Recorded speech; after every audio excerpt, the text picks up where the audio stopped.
大家好，我是王伟忠，欢迎收听。哎，我说到哪里了？我们今天邀请到这个应该叫 MVideo 是吧？MVideo。然后创办人好莱坞的飞天小女侠，这是我们给的 title， 叫吴彩怡，颐和园的怡。好，为什么叫好莱坞的飞天小女侠呢？我慢慢道来，两个方向给听众朋友来分析。第一个就是她的人生故事很精彩，不但人生故事才过1/3不到，就已经有很多故事了，厉害。另外一个就是要谈那个 technology， 就是另外谈就是他跟好莱坞的关系。好，我们就开始慢慢来访问吴彩怡啊。好，首先要谈谈你的人生故事。人生故事。OK， 你说你是金牛座，你说等一下那个录音的时候，你跑来跑去，转来转去，我们就说你是不是双子座？停不住，顶不住。以前学医的，为什么会改行呢？因为他如果真的学医的话，不动手术的话，他走来走去，不知道那个病人要不要跟他一起转移，很累一件事情，大家都晕了。对对对，你家有几个小孩？3个。3个，你爸妈对你是很头痛的，是？我是最不头痛的那个。老大，我老大。老大哦，就老大都是这样子，就比较听话，对不对？没有，可是没有啊，看就不是啊，所以这是人生故事啊。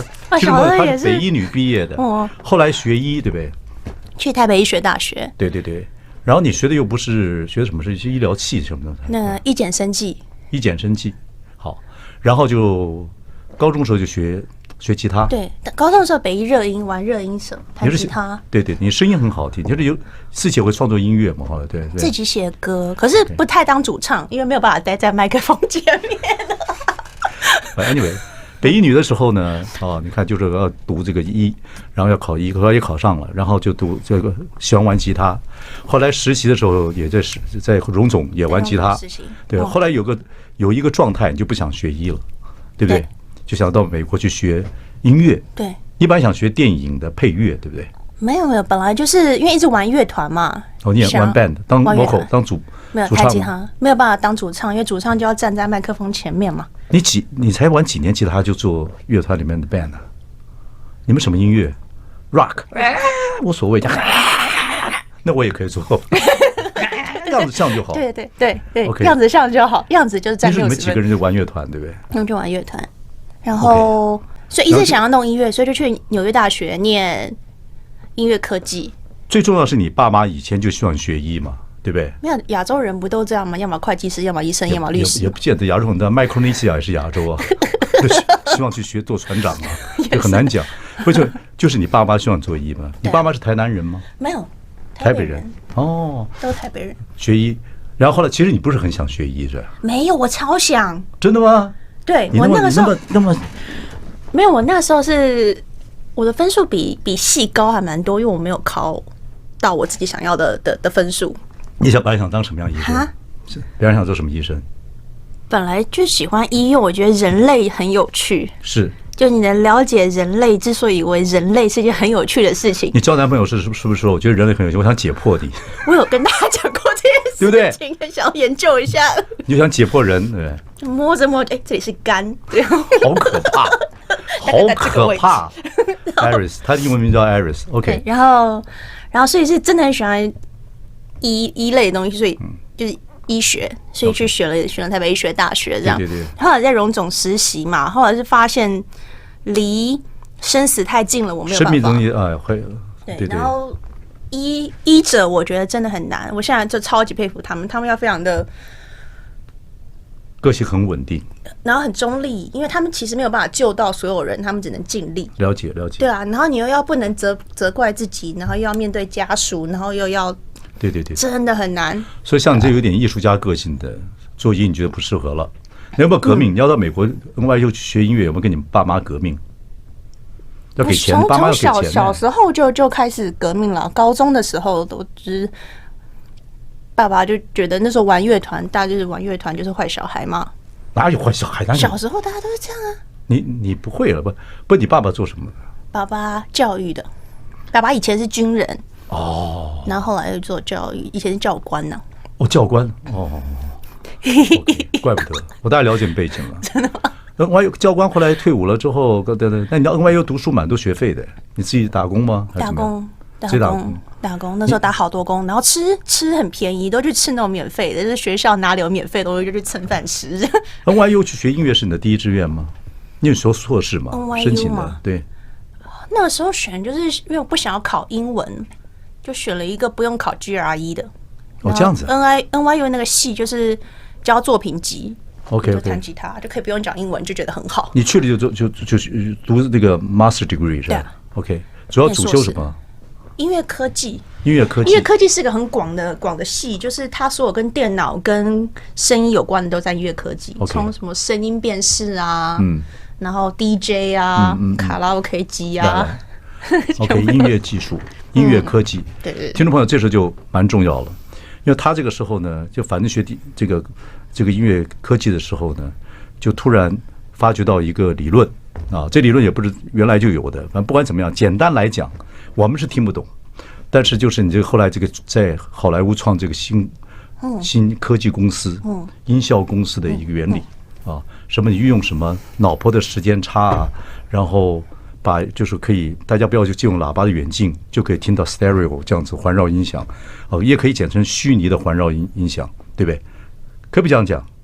虚拟的环绕是一个专有名词。好，你讲简单一点，你是怎么？我都是以玄学的方式在讲。不要，你要讲很简单，因为这个东西现在我等下会举例给各位听。举例来讲，你现在已经成立公司了，你这个公司呢，后来也有人投资，李嘉诚的公司投资，然后美国像 George Lucas 的学院，这个 Lucas 的后来 Lucas 的 Skywalker 的这个 Sound 也投资你，也是你的策略顾问等等。不管在好莱坞立业了，好莱坞立业很不容易，以华人来讲。对，这第一个。第二个呢，反正各位如果去看 Netflix 有一部电影影集叫 Sandman， 对不对？睡魔。我今天为了访问你，我还听了，因为他是一开始运用的这个。前面其实还有从 13 Reasons Why 对就开始有。不，现在现在线上嘛，所以很容易看。各位，如果你看 Netflix 看这个睡魔 Sandman， 然后看这个时候你就听，它的音响真的不太一样，就是运用了你们这个科技，NVIDIA 这个就是他这个公司去帮他们做这个音效。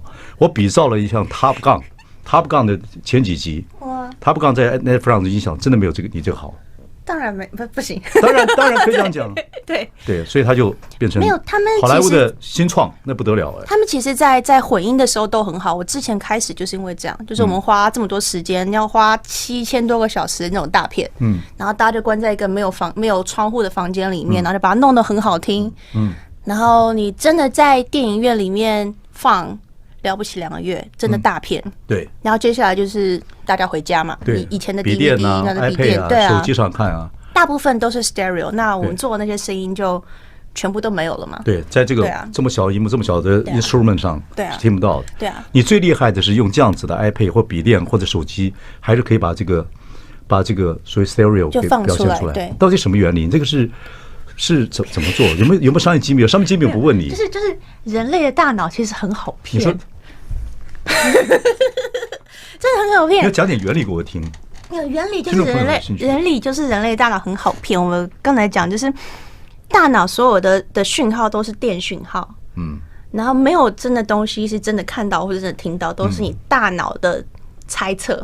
脑神经嘛，对，它的靠这个电的吱猜测是一个东西。就是你学医啊，各方面学这个说人体说知道道理。所以之前不是有那种桶中之脑的理论嘛？我们可能根本不存在，有点像是骇客任务那种感觉，可能只是个大脑在培养液里面，然后就有人这样吱不停给它电讯号，然后我们就以为我们存在。这是一个桶中之脑的理论。好，对，然后所以太玄学了，我大脑已经昏了。我们好休息啊，马上回来。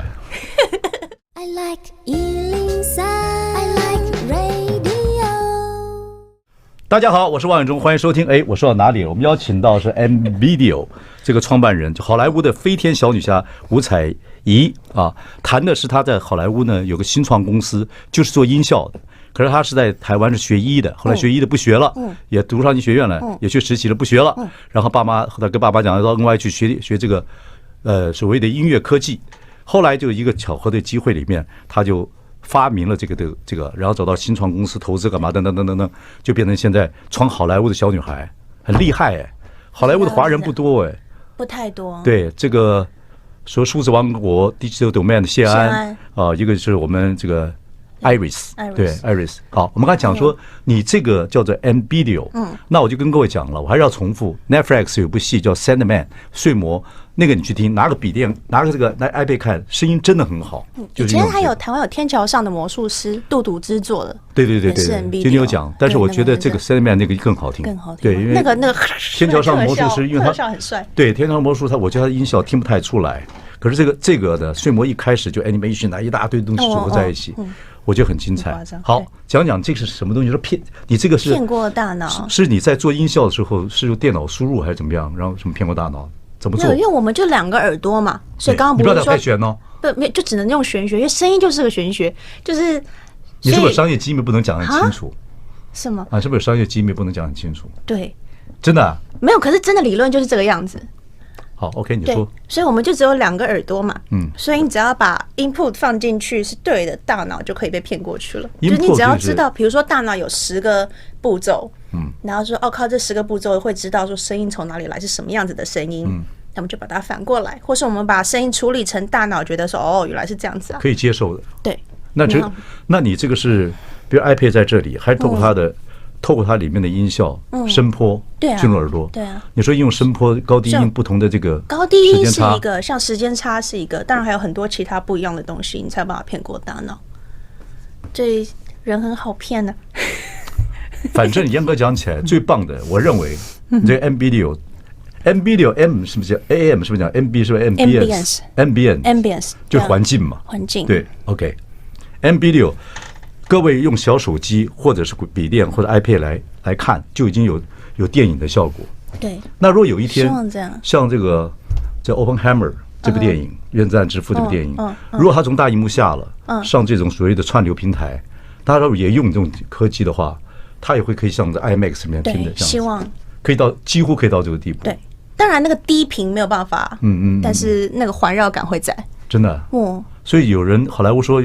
这算是一种革命，真的假的？真的会这样子慢慢想，因为 stereo 就是双声道，其实已经90年了，1931年发明的嘛。对，很早以前，对。对啊，然后其实到现在大家还是在听 stereo， 或者是 Apple 有出耳机，可是有的时候就是没有耳机或是懒，我就是想要这样子看，这是一个还不错的。对，一个人在看，如果小手，你在追剧的时候，对啊，并剧的时候就是看这样最好，就看这样，对啊，就是或坐或卧，然后你就看着。对，现在你们这个新创已经第几轮开始有人投资你了？我们在拿完迪士尼钱之后就没有再拿了，因为够你去做研发了，就自己跑了，一直研发。所以公司本来有3个创办人，3个人一起合作。最开始是我跟 co-founder 谢佩伦，台压电机的，然后后来是另外2个台压电机加进来一起做东西，然后就是慢慢长这样。现在人还是很少，可是就是故意让人这么少，我不太擅长。你们这些厉害人怎么都是北一女啊，或者是台大毕业，就没有我们这种文化毕业的？我没有台大毕业，而且北一也很厉害啦，北一啊，北一女啊也很厉害了。北一女我就蒙进去的哈。OK， 好。我北一女以前是很调皮的孩子。不管了，不过我能闯好莱坞，还有人投资你，而且 George Lucas 就是这个要跟大家讲，因为这个 Lucas 的学院里面，他们是真的培养了很多影视人才，就是南加大，Lucas 这个 Skywalker Sound 也是很有名的。Skywalker Sound 他们是声音界的神，我觉得就是我们那时候 NYU 的时候，真的就是拿神来拜的。你问所有人，以后想要都是98%的人会跟你说，我想要去 Skywalker Sound 工作。华人就台湾现在如果在好莱坞有2个人可以要认识，一个呢就是谢安，他是 Digital Man， 就是做数字王国，数字王国就是当初最早的总经理呢，就是做这个卡麦隆，就是做这个铁达尼号的啊，也做了很多很好看的科技电影。另外一个这个小女孩呢，就是我们 Iris， 还有一些了，马万军也还不错。对，之前得了奥斯卡的科学技术奖。对。然后呢，你就这样一路发展，发展到2019年，29年开始创业嘛，对。数字上纸上写的是2015啦，但是2017才拿钱，才真的开始 run 做事情，对啊，对。然后他这个你反正你走这个过程，就是你一直就是一直慢慢的做 demo 干嘛，就会有人看上你了嘛，就开始你到好莱坞就开始慢慢讲。后来你得一个奖，在2019年得一个奖，对不对？这个非常让人，这叫什么？叫 Hollywood。我那附近得了2个奖，都是那个好莱坞的 Hollywood Professional Association。对，好莱坞专业协会。哦，就是你这个得这个奖，这个奖很难得是吧？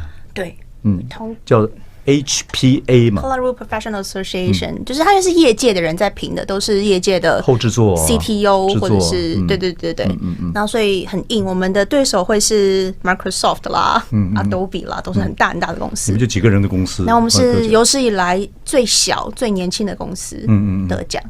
然后那时候还蛮开心的。然后那是我记得那个是2018，就是2018 NVIDIA 这个技术。然后2019的是我自己的奖，就是我又在好莱坞那个专业协会得了叫做炼金术士奖 Alchemist。OK， 所以2个奖，一个是公司奖，一个是个人奖。对啊，所以这2个人，就我觉得你这个就后来呢，听说就是你后来得了一个奖之后，你就邀请了台湾，就开始好像拿到一个执照一样。好莱坞就这么大嘛，对不对？就这么大嘛，所以就在洛杉矶，大家跑来跑去，会有很多 party。对，好莱坞就教授很多 marketing，你参加很多 party 吗？对，就给大家酒池肉林啊，大家酒池肉林，Iris 要这个 small talk， 跟他 Hi，I'm from Taiwan，you know， 对，哎，不是台湾呀，我最近都 I'm doctor，you know， 就哈拉，这对你来讲 OK 吗？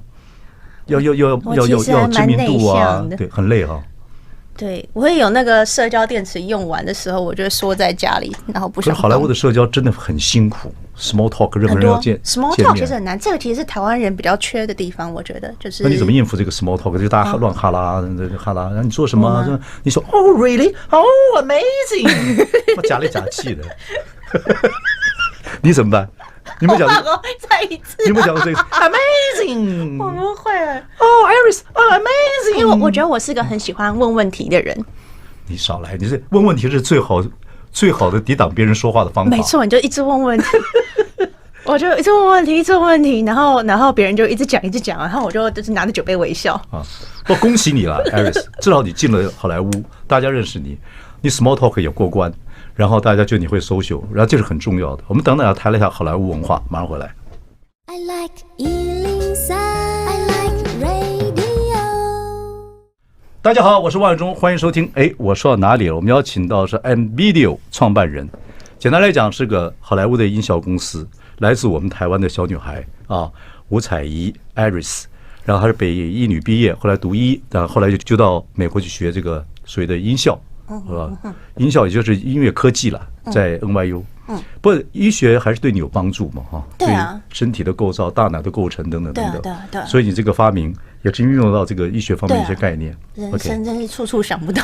对，后来反正他 demo 就被好莱坞的大佬看到，然后就跟他谈，后来还有得奖，得好莱坞的科技奖。科技奖是因为好莱坞很注重后制作跟前制作，因为好莱坞是一个科技很重要的地方，而且尤其现在电影是科技要影响了艺术啊。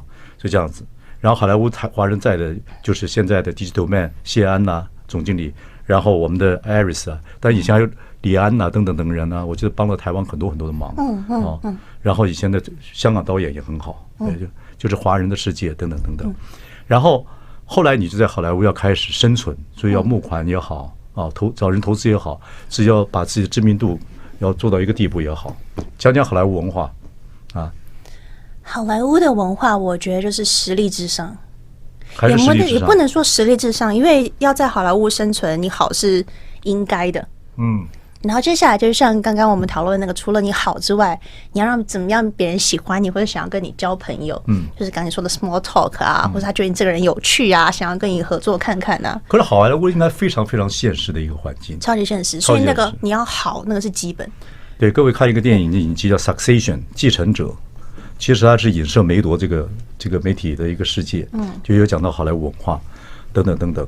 但好莱坞文化你觉得是非常非常现实的，你觉得好莱坞文化是现实跟 social？ 对，好，那讲回来，韩国影视会成功。你看那个《寄生上流》得奖的时候，有一个韩国一个中年女士，那个其实就是韩国人在好莱坞最大的做公关的一个女大姐。她很早就去美国，她也帮助韩国很多影视的人在做这个事情，所以台湾倒没有，台湾都是各自在打拼。我觉得有一点点民族性的感觉耶，我不知道为什么。韩国人很厉害，在好莱坞。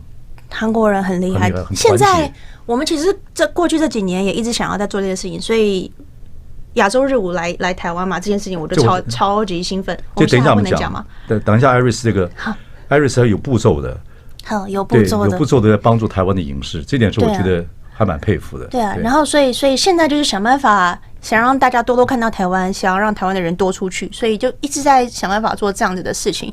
像你刚刚讲韩国人、日本人，有的时候我在那边啊，我就会孤单，你知道，就是看别人旁边一直有人起来，一直有人起来。你不去找谢安都一起？谢安他超忙的，他都不回我简讯，我很生气。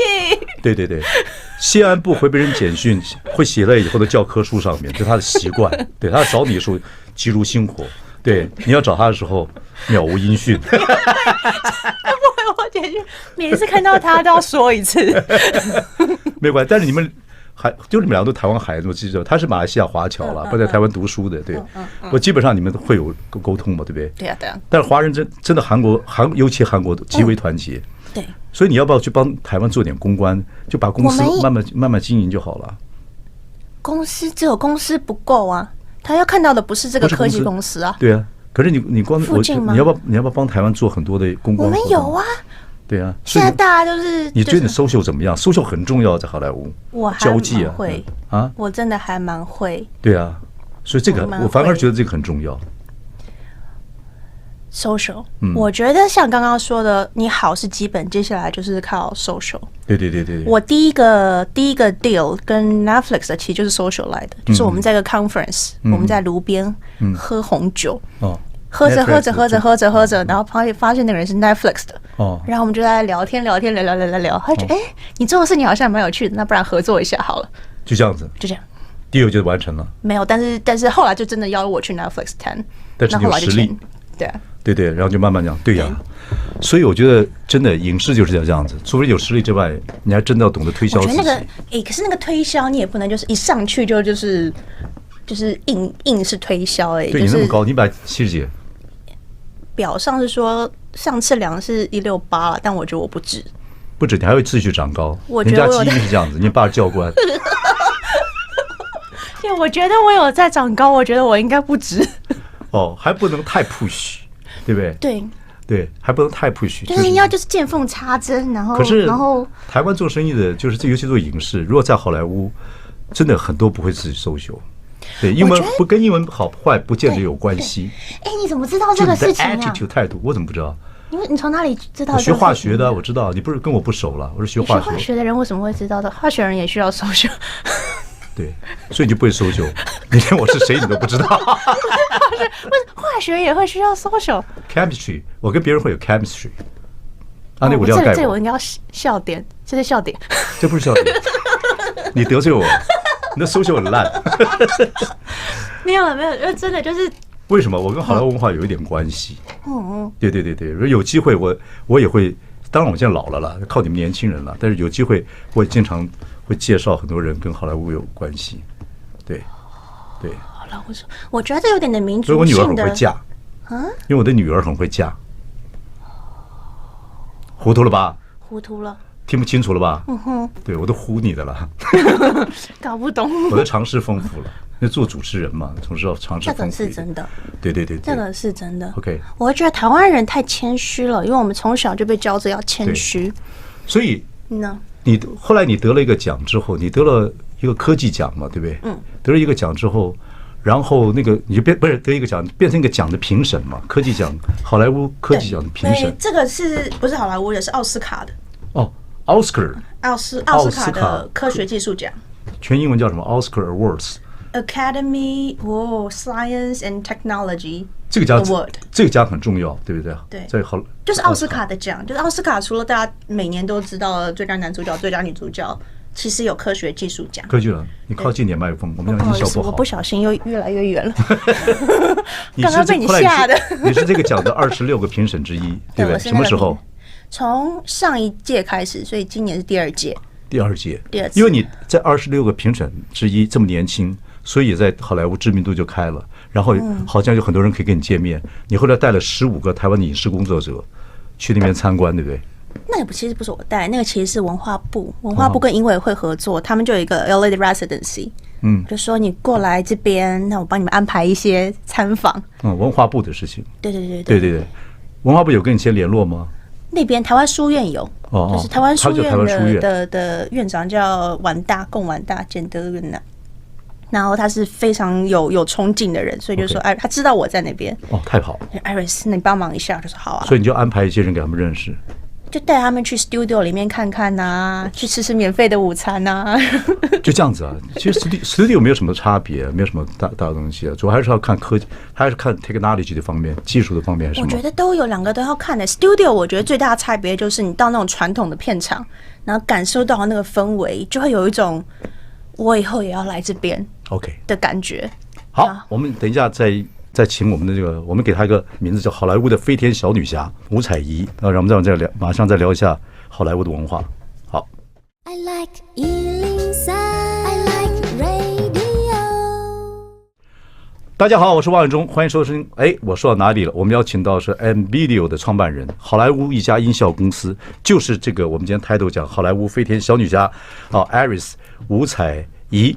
他所创立的当然后来有人投资了，就进入了好莱坞在好莱坞呢又得了科技奖，然后后来又变成奥斯卡这个所谓后制作或各方面制作方面的科技奖的评审，26个评审之一。然后呢，好莱坞人就认识了，也懂了好莱坞文化，文化部呢就会派一些影视的人呢去参观，你就是负责帮忙这个文化部带他们在好莱坞文化安排。对，这15个人是文化部怎么选的，你知道吗？文化部是影委会选的，台北影委会选的，对，都是一些年轻导演或后制作的人吗？导演制片多，就是他们觉得说，这15个人非常有机会，以后代表台湾上国际舞台，就会推出去看一看，这样都是很不错的人。所以你在好莱坞看这些人都这些年轻人都很有潜力。有一些我比较喜欢，就是像你刚刚说的个性，有些人的个性就很适合出去打仗。比如说什么样的个性适合出去打仗？比如说碰到人的时候不会怕然后 social， 然后要有办法卖自己，要舒服的卖自己。那你像我这样的主持人，适不适合到好莱坞打天下？你超棒！好莱坞会直接到你这边来。好莱坞直接到你这边来，你不需要出去找好莱坞。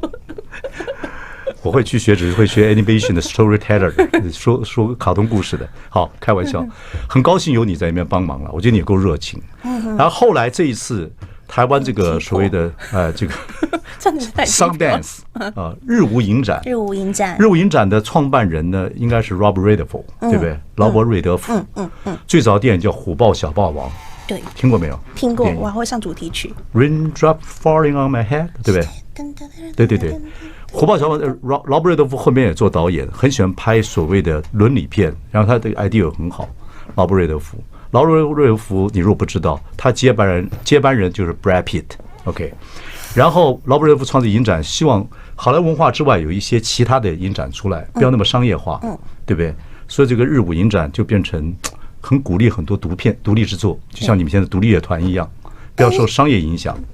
但是现在独立日舞还蛮商业的，日舞是这几年很多导演很成功了。对，你说像昆汀·瓦伦蒂诺，对不对？还有这个什么游牧人生的赵婷，对啊，赵婷最近的 Daniels 也是那个《妈的多重宇宙》了。妈的多重宇宙，他叫关家勇嘛？对，是吗？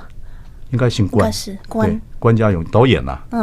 他们也是那个，还有那个一个小行星啊，有一部电影叫《小行星》，小行星城市Wes Anderson。对我真的好不会记名字哦。导演叫 Wes Anderson。这部电影呢，各位现在在院线不知道有没有上，但是 MOD 上面有，很有趣的一部电影。这些电影以前都不是像好莱坞的大片，对不对？可是都很独立。大吧？他们很独立吗？很独立，他投资还好了。可是好莱坞电影现在在落伍啊，你知道吗？因为太多 Marvel 的电影，闪电侠一塌糊涂啊。闪电侠其实我还蛮喜欢的耶。对，可是他卖的不好，其实还蛮ideal的。对，不像其他的科技演，就是你打我打你，以前那么科技厉害还是。就有些看就很爽。对，但是好莱坞可能是疲了啦，对科技。对，电影没有啦，对那个大爆炸音效，大家还是喜欢好故事。对，所以闪电侠卖的就很差。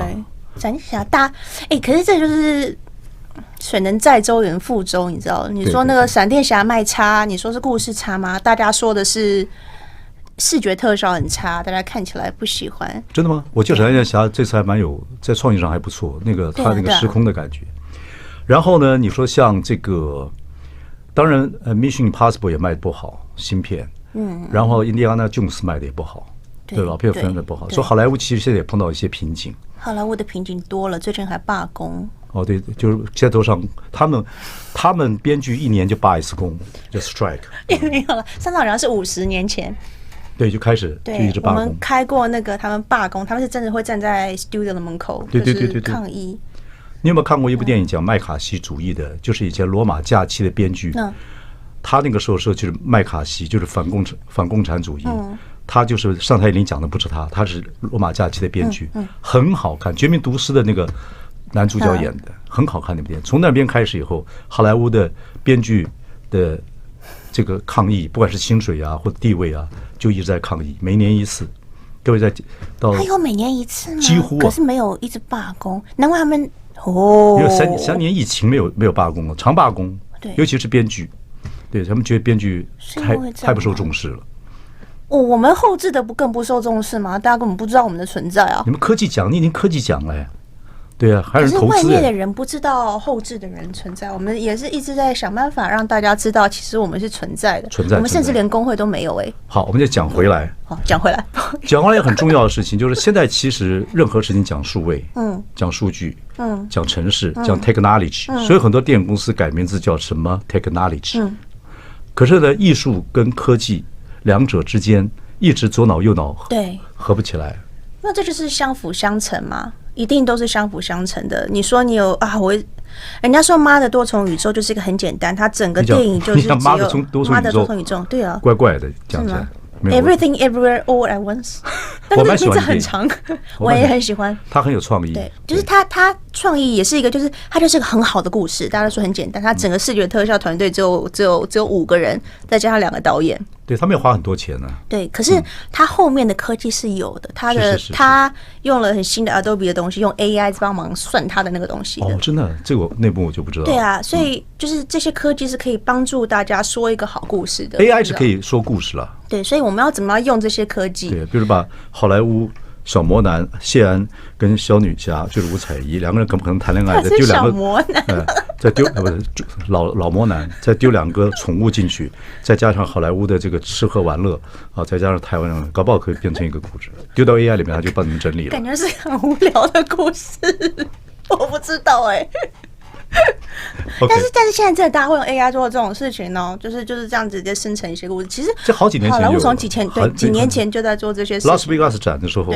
我就看过，就有这个，他们就会做，完全就不是新东西了。OK， 但是只有科技也无聊，如果没有一个好故事的话。不过话说回来，真的，其实现在的做艺术工作人对科技的发展，不管是 AI 来讲好了，或者像你们这样子的，真的后制作或前制作能够帮助电影 idea 发展，其实是很重要的，对不对？对啊，很多技术一开始都是因为电影先出来，像那种 hologram 啊，就是机器人，其实就是因为星战，大家看了之后就觉得这个好帅哦，我从今天开始要研究 robotics。OK， 很多人都是这样。好，我们刚才讲了这个所谓的日舞啊，就 Sundance 日舞影展，这是3个创办人，我们这个 Aris 就是其中之一然后把台湾的一些希望就征稿，有很多人来，就是这种短片或者比较 indie 的、比较有创意的，在日舞影展。日舞影展是每个地方这是在亚洲嘛，亚洲香港也办过嘛，日本和韩国都办过。雅加达。对，他在一个地方办呢，就希望很多比较有自己创意啊，或者比较独立的这些制作人、导演能来参与这个影展。如果你得奖了然后会跟美国日舞影展结合，有机会你会变成刘婷或者关家勇，或者是谁李安或等等，对不对？或昆汀·瓦伦蒂诺。对。但是他比较鼓励比较有创意型的电影吧，日舞影展。创意型的电影，大家的口味都不太一样。我们现在也在试，就是怎么样子的口味是外国比较接受的口味。对，因为我一直有这个假说，就是台湾自己喜欢的口味跟外国喜欢的口味可能是不一样的。就像外国看女生也是一样，看我们觉得漂亮的要死，外国人就觉得还好。好莱坞他们觉得你怎么样？我吗？对，真是漂亮、美丽、attractive 的你女性。觉得呢？我的性别取向比较怪，你不能问。好，了解吗？啊 ，OK， 好。不过真的很感谢你了。我觉得一个小女孩这样闯天下，而且还能够帮到台湾有些影视人家到那边，你们还帮忙，然后你还能够这个创办跟大家一起合办这个日舞影展。等等想要更多人，因为台湾其实有很多很好的创意人，这些也好多很好的故事，这些故事值得被看见。对。然后但是我们的科技啊、后制作各方面还需要加强。这个真的是要加强。对。这个真的是我们之后可能会成立一个类似的协会，就像国外有像这样子的科技协会，所以希望台湾也可以有科技电影与科技或艺术与科技，就是完全技术类的，就比如说摄影是很技术的事情，调光是很技术的事情，或者是后置。对，这很重要。这是 basic， 其实对。对，然后就是让外国人想要把他们的作品或者 project 丢来台湾的时候，可以知道谁至少是就是认证过的这种。比如我跟你讲，这次初审也有外国人好莱坞来的，然后颁奖的时候也有嘛，对不对？对，就是鼓励大家接触。他们的审查的人其实都是外国人，就是审日舞的人的。对啊，我们放了一个文天祥当一个 token。OK。对。好，不想想有时候远远看也像外国人。你要站多远啊？哪里的外国人？我介绍一个新的朋友给大家认识，就是我们吴彩怡，颐和园的怡，然后 Iris，在好莱坞能够有一点成就是非常不容易的事情了，也鼓励台湾年轻人有机会能够多走出去。真的，这个是很重要的一件事情。所以到底为什么是飞天小女侠？你说为什么是飞天小女侠？我改了，因为你那么快180的女孩子。我有到180了。你168。170加高跟鞋170了，加一高跟鞋有180了。两件事情，第一个我觉得你很有胆量闯天下，第二个你喜欢穿靴子，第三你真的蛮高的，所以叫飞天小女侠。飞天小女侠很可爱啊，不觉得？今天又平安的度过了。好，谢谢，我们认识我们的飞天小女侠好莱坞 ，OK， 谢谢。